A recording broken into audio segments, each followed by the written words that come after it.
আসসালামু আলাইকুম সুপ্রিয় দর্শক, আরেকটি নতুন রেসিপিতে আপনাদের সবাইকে স্বাগত।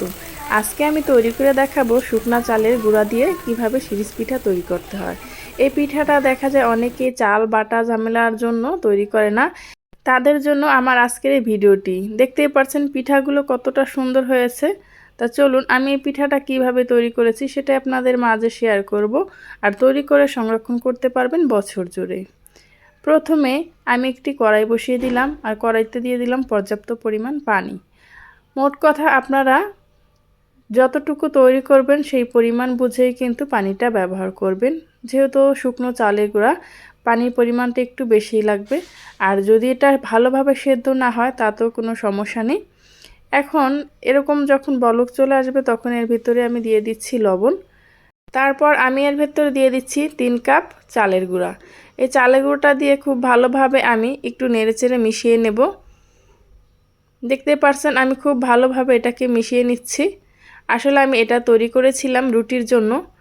আমার যে রুটিটা তৈরি করার পর যে বাকি অংশগুলো ছিল সেটা দিয়েই কিন্তু আমি এই পিঠাটা তৈরি করেছি।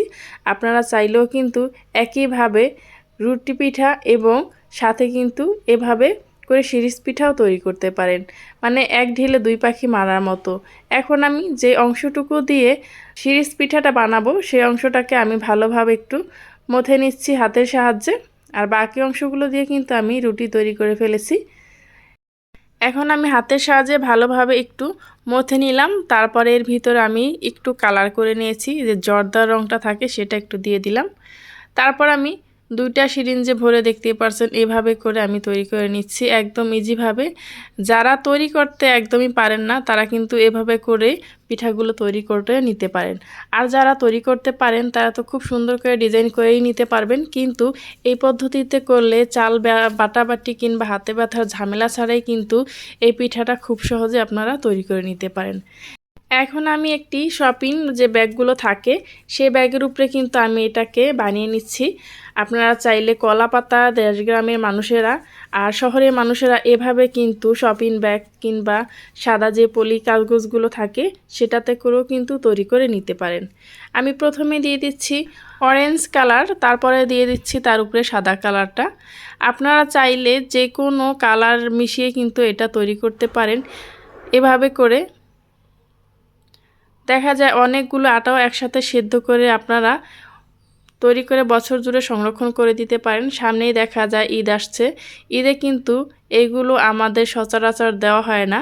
দেওয়া হয় দেখা যায় নুডলস, সেমাই, পাস্তা এগুলোই ব্যবহার করা হয়। তবে এইগুলো তৈরি করে রাখলে নতুন বাসায় মেহমান আসলে দিলে কিন্তু তারা অনেকটা খুশি হয়ে যাবে। এই তো এভাবে করে আমি কিন্তু সবগুলো পিঠা তৈরি করে নিয়েছি। এখন আমি এই পিঠাগুলোকে ভাপ দিয়ে নেব বা সেদ্ধ করে নেব। তার জন্য আমি দিয়ে দিচ্ছি রাইস কুকারে পানি। আপনারা চাইলে যে পাতিলে আপনারা রেগুলার রান্না করেন সেই পাতিলে কিন্তু পানি দিয়ে উপরে একটি চালনি দিয়েও সেদ্ধ করে নিতে পারেন। এই তো দেখতে পাচ্ছেন রাইস কুকারটা যখন আমি পানিটা খুব সুন্দরভাবে বলক চলে আসবে তখন আমি এর ভেতরে দিয়ে দেব বানানো পিঠাগুলো। এক এক করে এর ভিতরে আমি পিঠাগুলো দিয়ে দেব, আর অপেক্ষা করব মাত্র 10 থেকে 12 সেকেন্ড।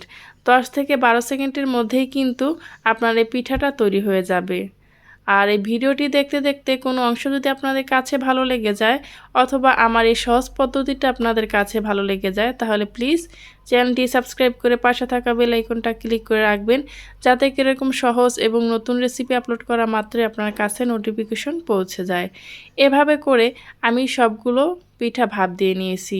আর এই পিঠাটার একটা গুণ হলো এটা কিন্তু রোদে দেওয়ার ঝামেলা ছাড়াই আপনি বাসায় ফ্যানের নিচে রেখে দিলে এটা শুকিয়ে যাবে। আমি ফিরে আসছি শুকানোর পরে। দেখুন শুকানোর পর পিঠাগুলো কতটা সুন্দর হয়েছে। এখন আমি আপনাদেরকে একটু ভেজে দেখাই পিঠাগুলো কতটা ফুলে যায় তেলের ভিতরে দিলে। এই পিঠাটা ভাজার জন্য তেলটা পর্যাপ্ত পরিমাণ গরম হতে হবে, তা না হলে কিন্তু এই পিঠাগুলো ফুলবে না। দেখতে পাচ্ছেন তেলে দেওয়া মাত্রই কিন্তু খুব সুন্দরভাবে পিঠাগুলো ফুলে উঠছে। এভাবে করে আমি কিছু পিঠা ভেজে নেব আমার প্রয়োজন মতো। আপনারা চাইলে আপনাদের প্রয়োজন মতো ভেজে নিতে পারেন অথবা না ভেজে এয়ারটাইট বক্সে করে রেখে দিতে পারেন। যখন খুশি তখন এটা ভেজে নিতে পারেন। বিকালে চায়ের সাথে এটা কিন্তু খেতে বেশ ভালোই লাগে। দেখতেই পাচ্ছেন কতটা সুন্দরভাবে পিঠাগুলো ফুলে যাচ্ছে। এভাবে করে আমি সবগুলো পিঠা তৈরি করে নিয়েছি। এই পর্যন্ত যারাই আমার সাথে ছিলেন তাদেরকে জানাই অসংখ্য ধন্যবাদ। পরবর্তী ভিডিও পর্যন্ত সবাই ভালো থাকবেন, সুস্থ থাকবেন। আর দেখতেই পাচ্ছেন কতটা সুন্দর হয়েছে। আল্লাহ হাফেজ।